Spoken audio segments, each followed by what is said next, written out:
Hi, this is Linda, obviously, and I thought I'd just share a little bit about myself if this is our first time meeting or if it's been a while since we caught up. I'm a senior in college who is spending her final semester studying abroad in Singapore. I actually fell in love with this place during my solo travels across Southeast Asia while recovering from burnout. A lot of people assume I live in the US, but I was born and raised in Canada, and I'm actually banned from the States, and that's a story for another time. My best friends in the entire world are my mom and my dog Milo. For my entire life, I thought I was going to study medicine or climb the corporate ladder, and then I uploaded my first YouTube video, like 4 years ago, and now I sort of film myself eat for a living, which is kind of nice because my favorite hobby is eating. I have the biggest sweet and salty tooth. I despise carrots, but I adore carrot cake. I am a pure introvert, so I'm a little bit of a grandma, but around the right people, I can be a loud and a bit of an obnoxious grandma. I love books and happy endings and sweaty workouts and sunrises and fresh fruit and traveling the world and literally anything with peanut butter. I have been happily single for 4 years and I have no idea what I'm doing with my life, and I'm actually finally okay with that. Oh, and I've always hated running until I signed up for my first half marathon here in Singapore, and now it's my entire personality. So yeah, that's me. It's nice to meet you. Let's eat, shall we?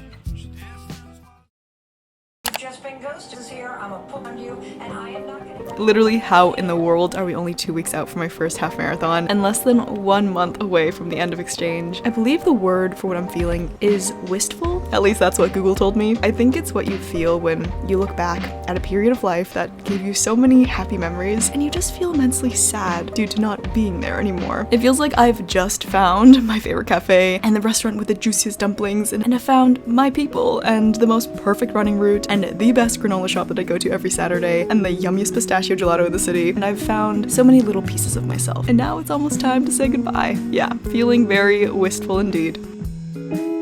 My goal for coming on exchange was to eat a lot of food, which as you can see, I'm very successfully doing, and to learn a bunch of stuff. So far, I've learned I can barely afford fruit in the city. I've learned how to ride a horse, how to properly do my laundry, and then I definitely took living at home for granted all of these years, and that I am way more introverted than I ever thought I was. So I've learned quite a bit, just not in school. Can you believe that while studying abroad, all I had to do was pass my courses, which I know sounds like the awesomest thing ever, but as someone who's been like an overachiever tryhard student her whole life, it's been very odd doing the bare minimum and being okay with getting a 52% on an exam. And I know some professions or master's programs require you to maintain a high grade point average, but in my case, which I guess is a very unusual case, all those years of studying and fighting for 1 or 2 marks and crying over report cards, in the end, I became a content creator. And I wouldn't say those years are wasted. Who knows what the future holds? But I could have saved myself from a lot of distress if I just took everything a little less seriously and had been a little less obsessed with being perfect. Like literally no one has ever asked what my GPA was or cares that I got a 101% on my math exam in grade 12. So to my fellow students, well, I know you're not gonna listen because I probably wouldn't have. I'm gonna say it anyways. I know it feels like you don't have time to take care of yourself, but your mental and physical well-being matters more than everything and anything else. This stage of life is so hard and confusing, and believe it or not, you're doing a really great job. And you're gonna hear that in the grand scheme of things, it doesn't matter, this class, this test, this moment. But you know, if it matters to you now, then that's what matters. But it does not define you, and it can't predict how successful you're going to be. You are so much more than a grade, or where you go to school, or the company that you work for. Anyways, I'm really trying to make every last day here count, cherish the time with the friends I've made, and muster up the energy to do all the things we said we were going to do since the beginning of exchange, which means finally trying frog porridge. We kept pushing this one off because, I mean, frog is not high on our favorite list of foods, but this may be one of the most iconic dishes in Singapore. Seriously, every local told us that we need to try it at least once, and that it's like their favorite childhood comfort meal. It comes in 2 parts, the plain rice porridge, and then the frog stewed in a dark, thick, sweet and savory sauce. Honestly, the sauce was quite delicious, and the frog kind of tasted like rubbery chicken. Not my favorite, but not so bad. And afterwards we went to get dinner part 2. This is Amy, and she was a vegan for 5 or 6 years, and she still tries to eat mostly plant-based, which has proven to be extremely challenging in Southeast Asia. Like, not kidding, even the vegetable dishes here are sometimes made with meat products. So we've been exploring the vegetarian-vegan restaurant scene here in Singapore, and we have been pleasantly surprised. Like this vegan burger place, oh my god, some of the juiciest, flavorfulest of burgers ever. I've always been team pineapple on pizza, and I think I'm team pineapple on burger now too, because after having pineapples on this burger, I never want to go back. I don't know how I got so lucky befriending these girls, because I haven't always been the luckiest in the friendship department, and really the only person to blame is me. Wow. I really wanted to be this person other people liked, and along the way I realized I'd turned into someone I didn't even like. I wanted to be the perfect friend to everyone, so it was hard to be a real friend to anyone. And I don't know, we're always growing and healing and evolving, especially in our 20s, so I think it's only natural that as we change, our friendships and relationships do too. But as an introvert with a history of many failed friendships, my hopes were not very high for making friends on exchange, and now I couldn't even imagine Singapore without these girls. Honestly, I'd probably be happy anywhere if it meant I had them. It's really the people who make a place feel like home. But one of my favorite things about us is that we are all equally obsessed with food. Can you guys believe that not every single human being is a foodie? I know, it is shocking. But I love how we always order truffle fries and never skip dessert, ever. Welcome to my foodie date with Rachel. I met Rachel in one of my classes, and she also happened to be a viewer, and happened to be in my randomly signed group project, and happens to be a foodie. We started the day with some Peranakan sweets called quiz. My favorite was this green ball called onde onde, which is a chewy ball coated in coconut and oozes with gula melaka, which kind of tastes like butterscotch or brown sugar. That is ridiculous. And it was very satisfying ripping apart this colorful layered jelly thing. We spent the next couple of hours chatting and eating until I was literally bursting with food, and then I spent the rest of the day in bed. I'm pretty sure I passed out at like 5 p.m. As an introverted hermit acting like a social butterfly for the past couple of months, I am completely socially burnt out. My social battery has been at 1% since the first week of Singapore. It's like I try to take a day to recharge, but my battery is so depleted that I can only charge it up to like 10% before having to drain it to do something social again. In all honesty, all I want to do these days is lie in bed alone and eat food. I was feeling super frustrated and angry at myself for being so tired and antisocial, because I know what a privilege it is to have friends to see and the time to travel and the means to try different restaurants, and I'm here experiencing a once-in-a-lifetime opportunity in a place I've dreamed of living, and I obviously don't want to waste it, but I also do need to take care of myself, and that's something we should never feel bad for doing. It's interesting how guilty we feel for resting and slowing down, and how obsessed we are with productivity and rushing. My whole life, I've always worn my exhaustion like a badge of honor. I thought I was only ever doing enough if I was overworked. I don't know why, but I was in denial about being an introvert. It was like a huge insult to me. I also refused to believe that I was sensitive and had social anxiety, and that I was incapable of handling a huge workload, or that I needed a break, so I never properly took one. You know, until my body took one for me. Everyone does have a breaking point. I'm really grateful that I broke, because it forced me to face the fact that I am human, and that we all have different capacities and are all emotionally wired differently. I personally do not thrive in high-stress environments. I cannot multitask. Being around other people drains my energy very fast. I overthink everything and get overwhelmed by very small things. And so some people, you know, let's be honest, most people just have a larger capacity than I do. Like after studying abroad, while all my friends went back to their normal lives, I'm not kidding you, I spent 3 months not leaving my house or seeing or talking to anyone, because that is how overstimulated my body and mind were from these months of pushing my limits. This used to bring me a lot of shame. Doing less, accomplishing less, being able to handle less, especially when I was recovering from burnout and I was trying to rest more and to slow down. I would see my classmates and friends juggling school and work and friends while interning and recruiting, which is a soul-destroying endeavor, and in relationships and traveling and enjoying their lives. And I'd see my social media friends who were constantly uploading videos on 5 different platforms and owned 3 other businesses and still cooked and exercised and paid their bills on time, while I was over here struggling to just do one thing well. To post one single story without having a panic attack. I was struggling in school and also creatively, and feeling exhausted simply thinking about having to wake up or work or speak or go to class.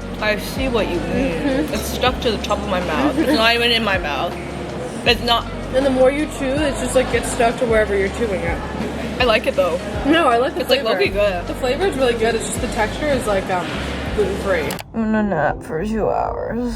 Oh my god, I'm so tired all the time. We aren't really taught that we need time alone, and it doesn't mean I'm a loner or weak or a social outcast.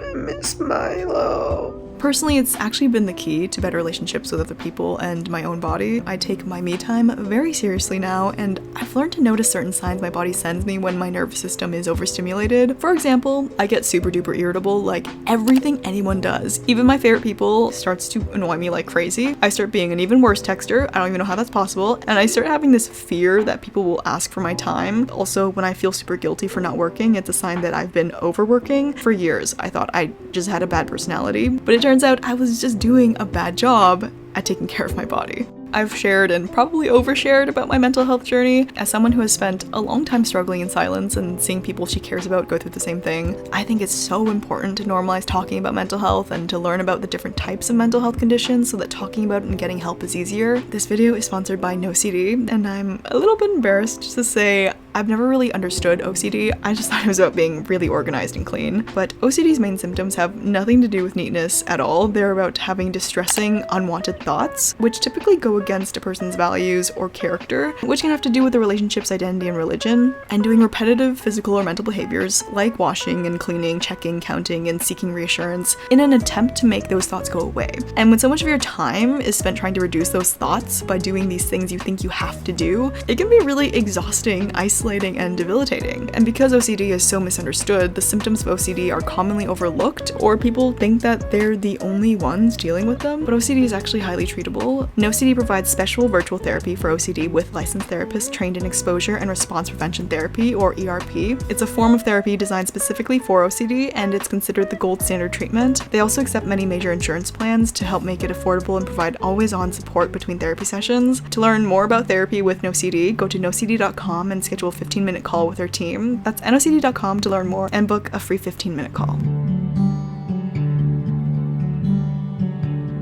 After refusing to believe it for years, I've come to accept I cannot do it all. I can't even do half of it all. And there will always be people who will be able to work more hours and have more friends and handle more stress and create more videos and get more things done. Even the best version of me can't do all that they do. But instead of focusing on all the things that I may never have, all the ways that I may be doing less, and all the opportunities that I'll have to pass up on and be sad and miserable that I'm not a different person, I can be proud of my work, even if it took me 100 hours longer than it would another person. I can be proud that I went out once when others go out every day, that I ran 2 kilometers when they ran 20. I can still make a difference even if it's smaller, even if it's in my own way.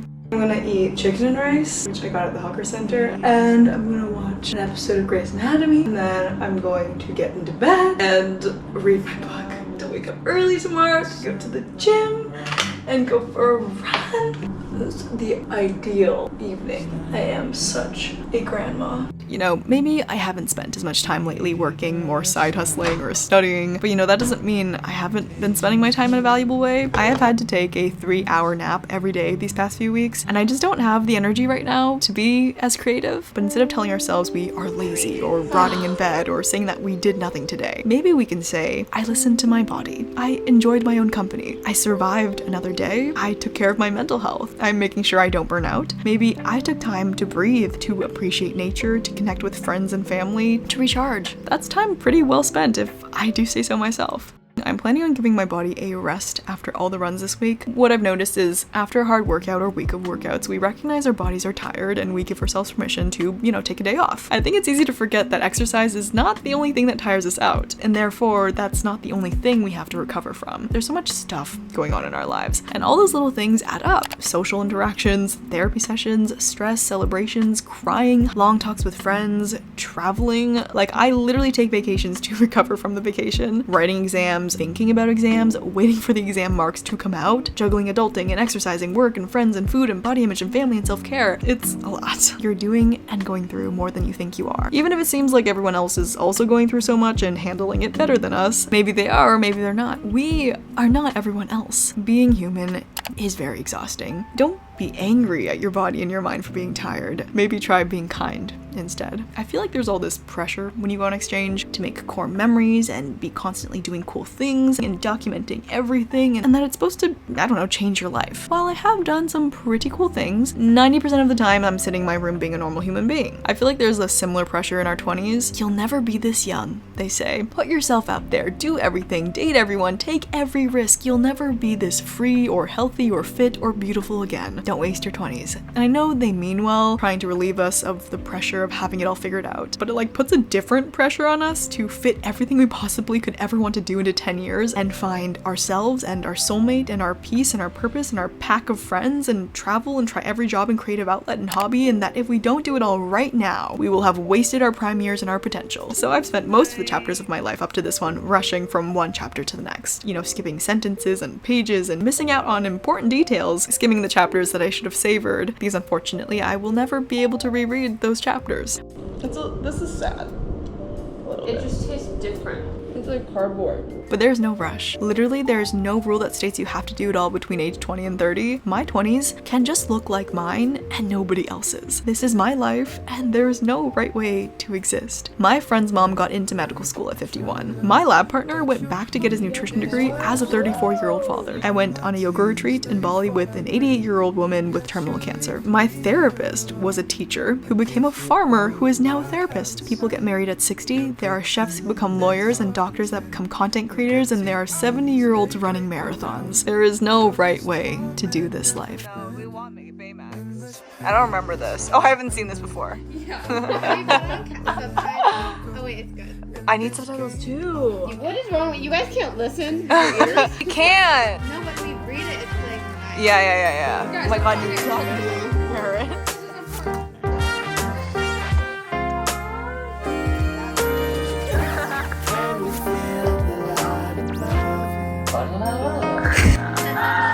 Guys, I love my Saturdays because every Saturday morning I hop on the subway at 7 a.m. to go to this granola shop to get a bowl of their weekly granola flavor and their crunchy praline PB&J, the highlight of my week. And the cutest thing happened today. The owner came out and asked me if I wanted to try their freshly baked cookies that they're testing out, and he said they're giving them to all their regular customers to get feedback, and I felt so honored. I've never been a regular anywhere, ever, and maybe that makes me kind of lame, that the coolest thing that happened to me all week was getting a free cookie, but it was a really good cookie, okay? I know I talk a lot about self-care and self-love and working on our self-worth, and it's because I've been that person who pushed her body beyond its limits because I believed it was brave to suffer. I've stayed in relationships because I'd rather be unhappy and wanted than single and undesired, who thought I deserved to live a life that felt miserable and exhausting and draining. I've been the girl who was so disciplined with her diet and exercise that she almost lost her life. I've spent too many years pleasing others and letting myself down. I've been the girl who chased views and subscribers and thought more money would bring her more happiness. I believed that those things were all that I was worth, and in no way, shape, or form do I mean this to sound braggy or conceited, but this channel and these videos and this community, it came from a lot of luck. But it didn't come from only luck, it also came from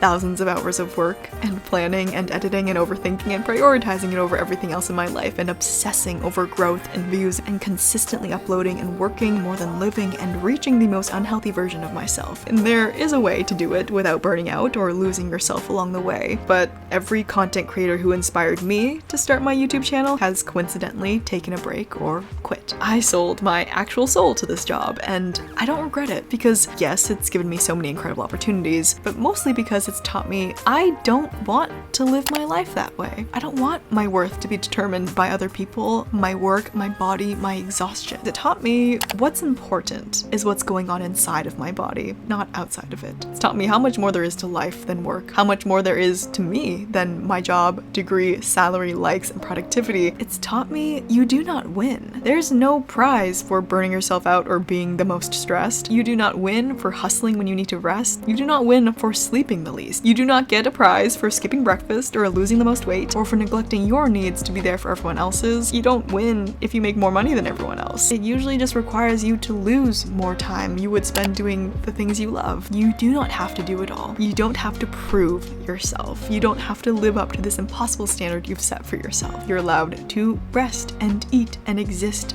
and love yourself, and you don't have to earn it. I work a lot less now. I spend a lot more time sleeping, reading with my family, moving my body, and just taking my time. I do make less money, I spend less money, I own less stuff, I upload less. And I suppose if you're looking at it from a work and productivity and financial perspective, I am less successful. But from a peace and happiness and health perspective, I've never been so rich. I have a lot less, and I feel so much more alive. Fewer friendships, but more genuine connections. I look less toned, but feel so much freer and stronger and healthier. And I wear my smile like a badge of honor. I wear my peace like a badge of honor. I wear my self-respect like a freaking badge of honor. And yes, I still need to make money to live, but I just don't let the amount affect how much I think I'm worth. I will always be devoted to my fitness and my body, but it's about health, not control. And I'm grateful for every new subscriber. I love you guys so much. but it's not why I create. I hope you don't let your value, the value of your life, be defined by how much work you can fit into these years and this lifetime. And of course, there will be periods of my life that are more focused around building my career. But I don't think a rich life means a life where you only have money. Maybe this season of life you're rich in travels and new connections and relationships and laughter, or you are rich in better mental or physical health. Maybe you are rich in love with yourself or with others. Maybe you are rich in free time, family time, in new hobbies you've discovered or skills you've picked up. Maybe you're rich in new lessons from making a lot of mistakes, rich in granola bowls and PB&Js and sunrises and rest and self-acceptance. A successful life to me is about being present and unhurried, knowing my worth. It's having fun, doing things that nourish my soul, remembering that what I already have is so much more precious than all the things that I don't. A successful life is being brave enough to live a life that is meaningful and fulfilling to me, even if it's not understood by others.